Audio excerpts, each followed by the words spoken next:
Students, आज हम नए टॉपिक के साथ में एक बार फिर उपस्थित हुए हैं। टॉपिक है पादप हार्मोन, जो कि डीएलएड थर्ड सेमेस्टर से रिलेटेड है। डीएलएड थर्ड सेमेस्टर में जीव विज्ञान के जो चैप्टर है उसी के अंतर्गत ये पादप हार्मोन होता है। और मैंने कल हार्मोन्स के विषय में पढ़ाया और बताया था कि हार्मोन्स क्या होते हैं। हार्मोन्स जो है रासायनिक संदेश वाहक होते हैं वो जो कि उत्प्रेरणा करते हैं, उत्प्रेरक की तरह काम करते हैं और सूचनाओं को वो जो है दूसरी जगह विशेष भाग में पहुंचाते हैं और जहां पे विशेष प्रकार की प्रक्रिया होती है और ये अंतःस्रावी ग्रंथियों से निकलते हैं, जैसा कि हमने एनिमल्स जंतुओं के संदर्भ में बताया था। आज हम उसी हार्मोन्स को के संदर्भ में पादप हार्मोन्स को देखेंगे और वो जानने का प्रयास करेंगे कि पादप हार्मोन्स क्या होते हैं। तो पौधों में भी हार्मोन्स पाया जाता है जो कि उसके वृद्धि और विकास, पौधों के वृद्धि और विकास के लिए जिम्मेदार होते हैं। वृद्धि एवं विकास,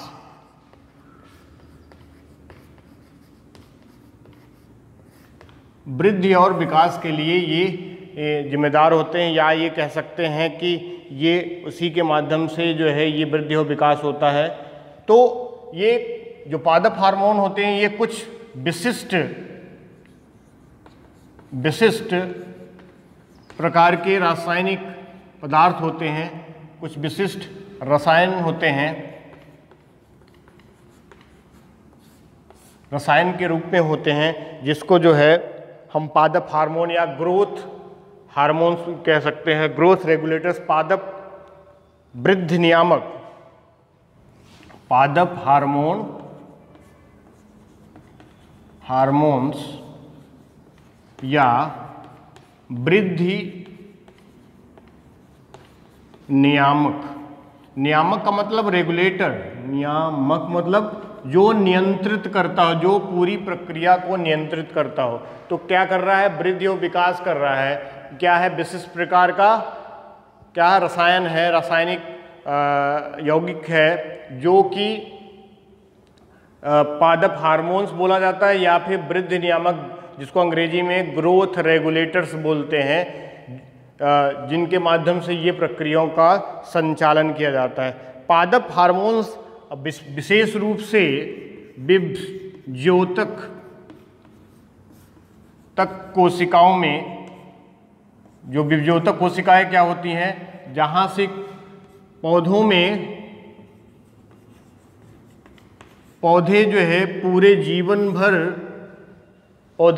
भर अपना विकास करते, वृद्धि करते रहते हैं। उनमें लगातार जो है वृद्धि की प्रक्रिया चलती रहती है और वो वृद्धि की प्रक्रिया इसी विभज्योतक कोशिकाओं या ऊतकों के माध्यम से होता है। तो ये जो हमने कहा कि ये पादप हार्मोन है वो वृद्धि और विकास के लिए जिम्मेदार है। तो ये जो विभज्योतक ऊतक होती हैं ये वृद्धि के लिए ही जिम्मेदार होती हैं, इन्हीं के माध्यम से। और जो नई नई पत्तियां उगती हैं, उगती पत्तियों में और फलों में, उगती पत्तियों एवं जो फल लगते हैं, फल लेते हैं, वहां पर भी ये पाए जाते हैं। ठीक है, विभज्योतक कोशिकाओं, उगती पत्तियों और जो है फलों में ये पादप हार्मोन्स उपस्थित होते हैं, जो कि विशिष्ट प्रकार के रसायन हैं और जिसको वृद्धि नियामक या फिर पादप हार्मोन बोला जाता है, जो कि वृद्धि और विकास के लिए जिम्मेदार होते हैं। तो ये हमेशा, और ये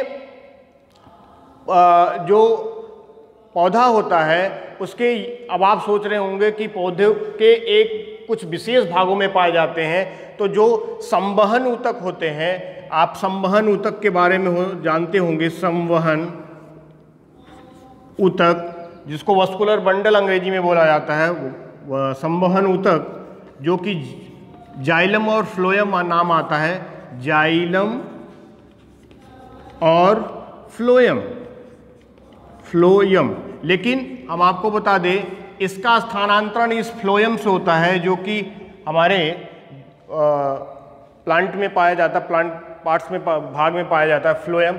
जाइलम नीचे की तरफ होता है, जो कि जो जल होता है और जो मिनरल्स होता है उसको अवशोषित करता है, जबकि जो फ्लोएम होता है इन जो पदार्थों को और जब भोजन बनने की प्रक्रिया के बाद जो है भोजन को स्थानांतरित करता है। तो ये संवहन बंडल के माध्यम से ये संचरित होके वृद्धि पर नियंत्रण करता रहता है और ये प्रक्रिया चलती रहती है। तो कुछ विशेष अब जान लेते हैं कि ये जो पादप हार्मोन होते हैं इनका क्या विशेष जो है गुण होता है। तो सबसे पहला गुण ये है, इनके गुण के बारे में, विशेषताओं के बारे में जान लेते हैं। तो पहली विशेषता ये है कि ये जो पादप हार्मोन हैं इनको पौधों से निकाला जा सकता है, पौधों से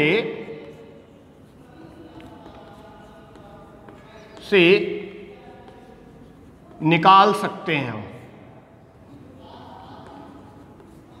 पहला गुण है कि ये पौधों से हम निकाल सकते हैं। तो निकाल लेंगे तो निष्कासित किया जा सकता है, तो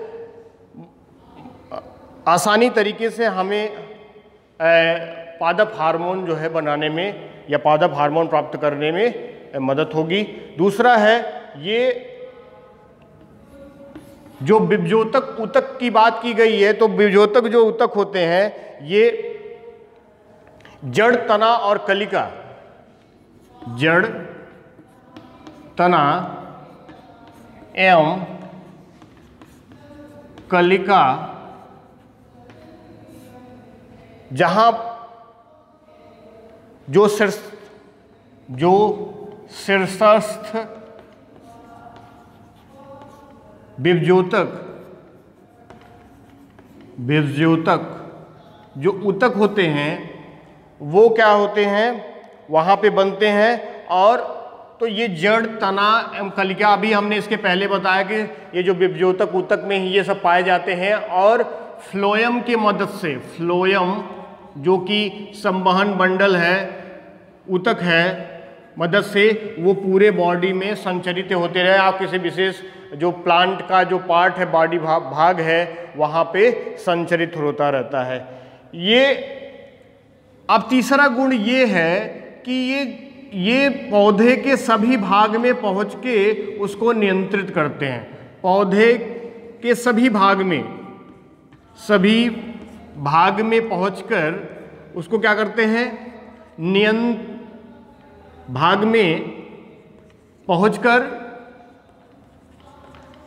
उसको नियंत्रित करते हैं, उसका नियंत्रण करते हैं। मैंने बताया नियंत्रण करते हैं, ठीक है, नियंत्रण करते हैं, मतलब कि इस फ्लोएम के माध्यम से पौधों के हर भाग में पहुंच के उसको क्या करते हैं, उसके हिसाब से नियंत्रण में प्रक्रिया करते हैं। और इसके बाद जो है इसका ये गुण है कि ये कार्बनिक प्रकृति के होते हैं। हम आपको बताते हैं ये क्या है, कार्बनिक इनकी प्रकृति होती है। कार्बनिक प्रकृति का मतलब ये है कि पूरी तरीके से ये यौगिक के रूप में होते हैं, मतलब कि इनका जो निर्माण है, ये जो पादप हार्मोन है, इनका जो निर्माण है वो कुछ चीज़ों से मिलके बना है, कुछ तत्वों से मिलके बना है। कार्बन होगा, हाइड्रोजन, नाइट्रोजन, मतलब कुछ ऐसे तत्व से मिलके बना है जो कि कार्बनिक प्रकृति के रूप में होगा, ठीक है। तो एक गुण इसका ये भी है, ठीक है। जैसा कि मैंने आपको कल बताया था कि जो जंतुओं में जो हार्मोन्स होते हैं वो बहुत कार्बनिक यौगिक के रूप में नहीं वहाँ पे निकलते हैं, ठीक है। तो यहाँ पे पूर्णतः ये क्या है, अब दूसरी चीज है कि इसकी जो अल्प मात्रा बोलिए या सूक्ष्म मात्रा बोलिए, सूक्ष्म मात्रा जो होती है वो ही बहुत काफ़ी होती है, बहुत ही जो है प्रभावशाली रूप में काम करवाती है। तो सूक्ष्म मात्रा जो है कहीं भी इसके पूरे बॉडी में जहाँ पर भी उसकी ज़रूरत है तो उसकी सूक्ष्म मात्रा वहाँ पे जाके प्रभावशाली तरीके से अपनी प्रक्रिया को करेगा और नियंत्रण को वहाँ पे रखेगा। इसके बाद जो है ये वृद्धि एवं विकास, वृद्धि एवं विकास रोधन को भी नियंत्रित करते हैं, मतलब उसको अवरोधन भी करते हैं। बता रहे हैं आपको, वृद्धि एवं विकास रोधन को नियंत्रित करते हैं, नियंत्रित करते हैं, वृद्धि और विकास को नियंत्रित करते हैं। क्या है? अब आप सोच रहे होंगे कि शीर्षस्थ बीजोत्पादक ऊतक जो होता है वो बढ़ता रहता है, या फिर जो पौधा होता है उसके हर भाग को जो है बढ़ाता है, उसमें जो है लगातार बढ़ने की प्रक्रिया होती है, तो वृद्धि कैसे रुक जाए? तो कुछ जो इसमें जो हार्मोन्स होते हैं वो इस वृद्धि और विकास को अवरोधित करते हैं, मतलब नियंत्रित करते हैं, ज़्यादा मात्रा में उसको प्लांट के हर भाग को बढ़ने नहीं देते हैं, जिससे कि वो एक संतुलित रूप में वहाँ पे बना रहे। अब लेकिन एक गुण इसका और भी है, अगर इसकी मात्रा कम और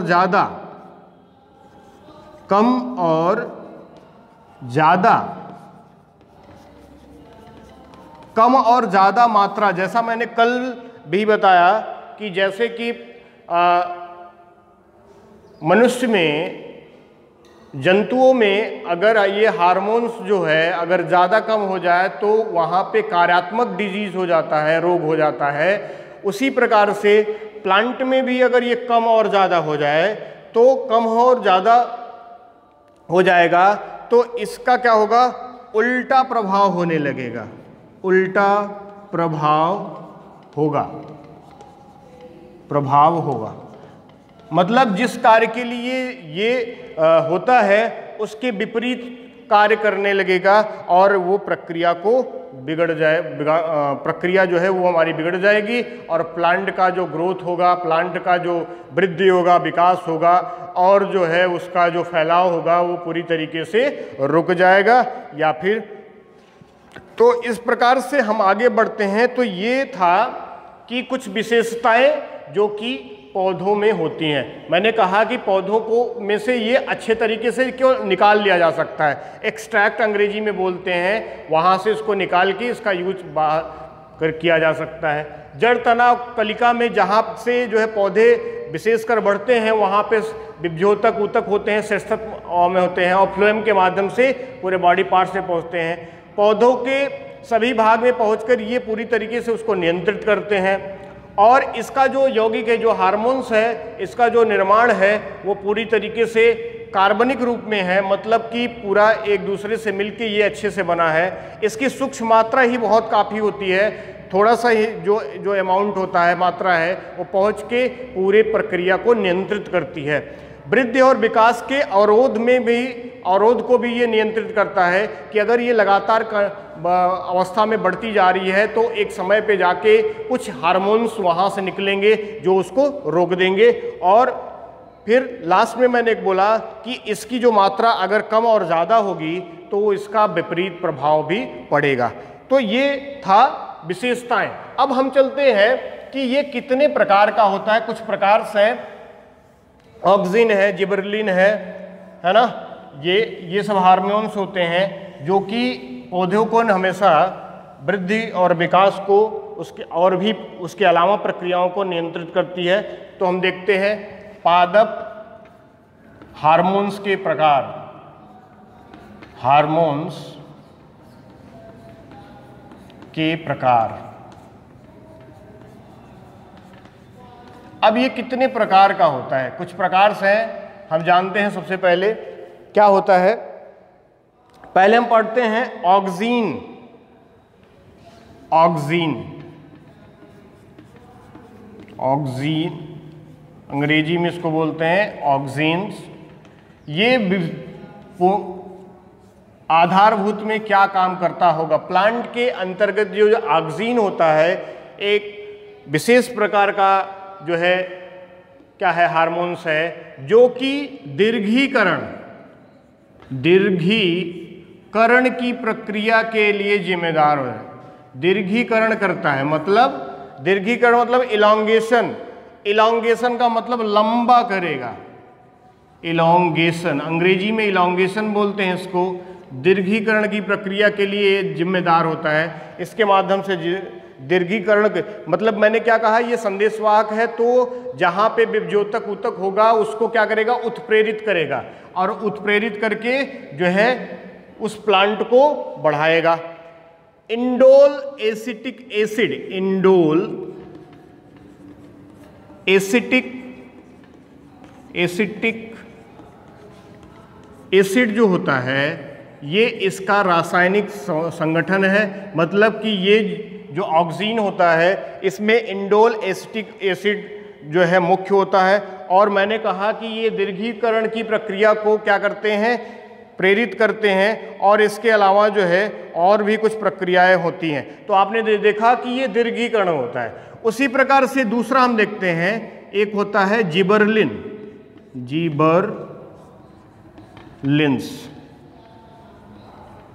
जिबरलिन्स क्या है भाई, एक दूसरा और हार्मोन जो प्लांट में ही पाया जाता है, लेकिन इसका एक प्रक्रिया और है। ये क्या करेगा, इसके प्रभाव से जो पर्व होते हैं, पर्व का मतलब जैसे अगर ये एक प्लांट है और इसमें देखिए ये पत्तियां होती हैं, तो पत्तियों के बीच में नोड और इंटरनोड अंग्रेजी में बोला जाता पाई जाती हैं, तो उसी इंटरनोड को पर्व बोलते हैं। तो पर्व को क्या करती हैं, लंबा करती हैं, ये लंबा बनाती हैं इसको, ठीक है। जो इंटरनोड होता है, इंटरनोड उसको क्या करती हैं, लंबी करती हैं और जो है पत्तियों को बढ़ाती हैं, पत्तियों के फलक को बढ़ाती हैं और पत्तियों की मोटाई करती हैं, पत्तियों को बढ़ाती हैं और उसके और पौधे की मोटाई को भी बढ़ाती हैं। मतलब यहाँ पे मोटाई भी बढ़ेगी, उसकी जो उसकी चौड़ाई होगी, मोटाई होगी, वो भी बढ़ेगी।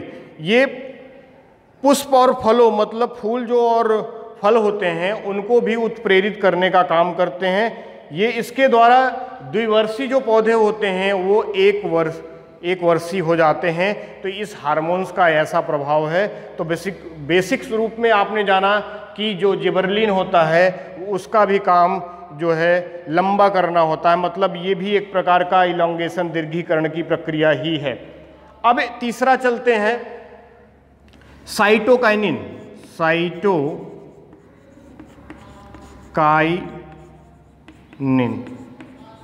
तीसरे प्रकार का हार्मोन।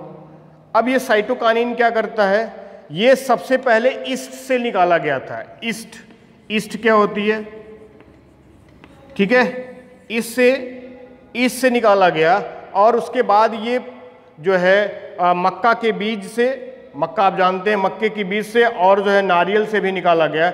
इसका क्या होता है काम कि ये कोशिका विभाजन, कोशिका जब डिवाइड होती है, अलग अलग होती है और 1 से 2, 2 से लगातार संख्या में बढ़ती चली जाती है, तो कोशिका विभाजन को गति देती है, विभाजन को गति प्रदान करती है, गति प्रदान करती है, ठीक है। ये कोशिका विभाजन को मतलब सेल डिवीजन आपने नाम सुना होगा, सेल डिवीजन को जो है को बढ़ाती हैं। इसके बाद जो है साइटोकाइनिन जो होता है वो पौधों के अंगों के निर्माण को नियंत्रित करता है, पौधों के अंगों के निर्माण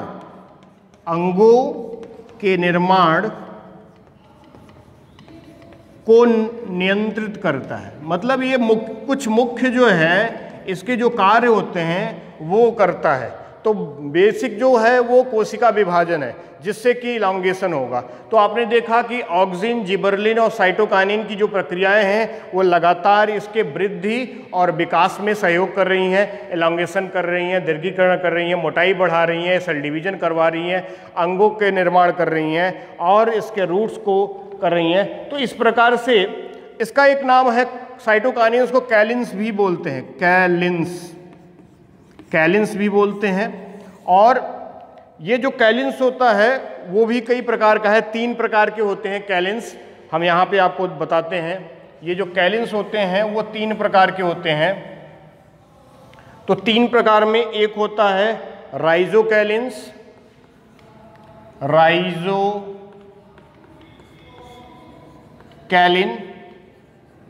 एक होता है फाइटोकैलिन और तीसरा होता है फाइलोकैलिन और कालोकैलिन। फाइलोकैलिन, फाइलोकैलिन और तीसरा होता है कैलोकैनिन, कैलोकैनिन,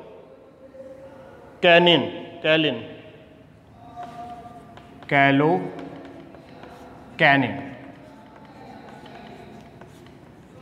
ये देखिए, तो राइजो शब्द जो है वो रूट से है, फाइलो जो है उसकी पत्तियों से है, और काइलोकैलिन एक ऐसा हार्मोन्स है जो तने को बढ़ा कलिकाओं का निर्माण करता है। तो मतलब ये जड़ों के वृद्धि और विकास से, ये पत्तियों के लिए वृद्धि के विकास से, और ये जो है कैलोकैलिन जो है एक कुछ अलग प्रकार का होता है जो कि तनों और उसके पार्श्व जो भाग होते हैं, मतलब जो बगल की जो कलिकाएं होती हैं, जब कलिकाएं निकलती हैं, पत्तियों का जब विकास हो जाता है तो आगे की तरफ उसको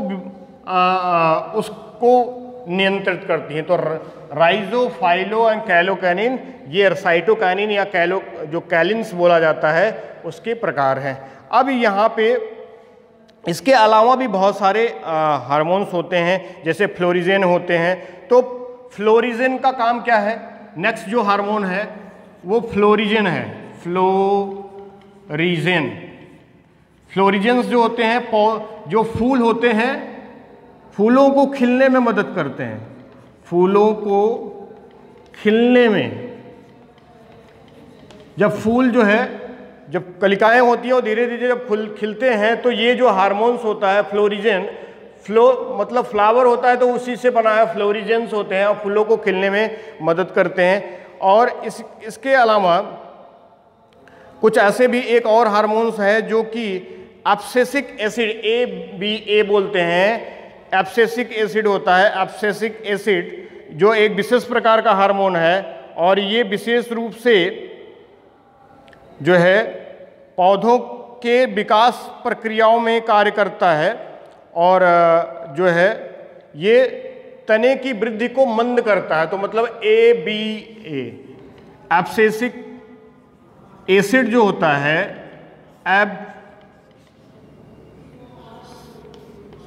एब्सेसिक एसिड, एब्सेसिक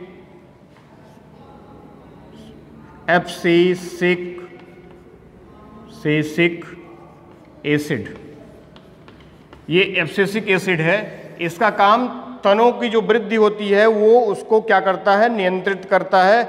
और इसकी एक विशेषता है कि ये पत्तियों को झड़ने, जब पत्तियां झड़ती हैं तो उसके रेट को बढ़ा देता है, वृद्धि कर देता है। तो इस प्रकार से आपने देखा कि कुछ विशेष प्रकार के हार्मोन्स जो कि पौधों में पाए जाते हैं, और उनका जो काम है वो ये है कि वो लगातार जो नियंत्रण की जो प्रक्रिया है वो उसमें भाग लेती हैं और प्रक्रियाओं को लगातार जो है बढ़ने देती हैं, लगातार चलती रहती हैं उसके माध्यम से।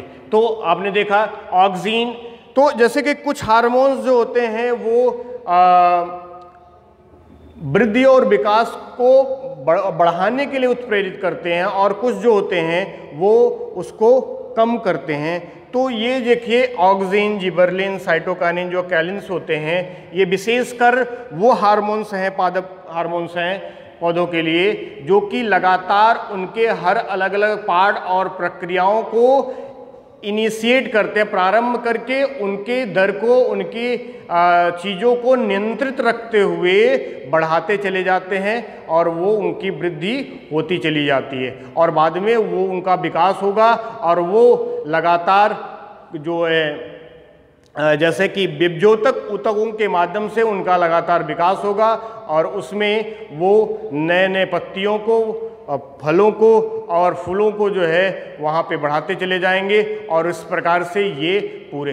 तो आपने कल और आज के ये जो हार्मोन्स का जो टॉपिक था, कल हमने आपको हार्मोन्स क्या होता है ये बताया था। संदेशवाहक होते हैं, रासायनिक संदेशवाहक होते हैं। ये जंतुओं और पौधों दोनों में पाए जाते हैं। देखिए कल मैंने आपको जंतुओं से संबंधित बताया था, जिसमें जो है वो अलग अलग प्रकार के अंतरस्रावी जो ग्रंथियां होती हैं वहाँ से वो हार्मोन्स निकल के विशेष भाग में पहुँच के आपके हमारी जो पूरी जो मनुष्य होता है उसकी पूरी जो प्रक्रियाएं होती हैं उसको नियंत्रित करता है और उसका समय नियमन करता है और लगातार उसको नियंत्रित की अवस्था में रहता है, जिससे हमारी जो जैविक प्रक्रियाएं होती हैं वो लगातार चलती रहती हैं। और उस जैविक प्रक्रियाओं के लगातार चलने से हमारी जो बॉडी एक जो है एक कंडीशन, एक स्टेट पर, एक जैसे कह सकते हैं कि तापक्रम पर लगातार वो काम करती रहती है और हम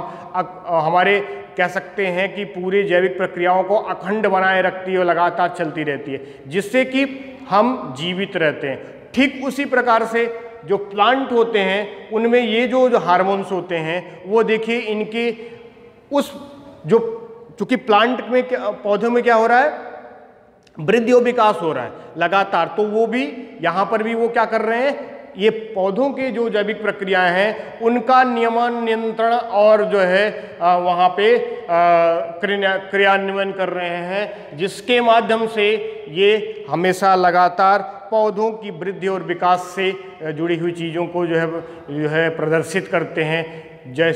चाहे वो दीर्घीकरण की प्रक्रिया हो ऑक्सीन के माध्यम से, इंडोल एसिटिक एसिड होता है, चाहे जिबरेलिन के माध्यम से इंटरनोड या पर्व जिसको आप बोलते हैं पत्तियों को बढ़ाने में या फिर जो पौधों की मोटाई होती है उसको बढ़ाने में, साइटोकाइनेंस जो कैलिन्स भी बोलते हैं कोशिका विभाजन में या फिर पौधों के अंगों के निर्माण में, या फिर इसके अलग अलग जो प्लांट के पौधों के जो भाग होते हैं, राइजोकैलिन, फाइलोकैलिन, कैलोकैनिन जड़ों पत्तियों और इसके, या फिर फ्लोरिजेन जो फूलों को खिलने के लिए। अब उसके बाद एक स्पेशल प्रकार का भी पादप हार्मोन होता है जो जिसको एब्सेसिक एसिड बोलते हैं। तो इस प्रकार से मुख्यतः जो है लगातार पौधों को इस तरीके से बनाते हैं जो कि पौधे अच्छी तरीके से वृद्धि और विकास कर सके, उसको जो है वहाँ पे प्रक्रियाओं में ढाल सकें, देख सकें। तो हम देखते हैं तो अब हार्मोन्स का जो चैप्टर है वो यहाँ पे आज खत्म हो रहा है और उसके बाद हम एक नए चैप्टर के साथ में फिर से उपस्थित होंगे जो है। धन्यवाद।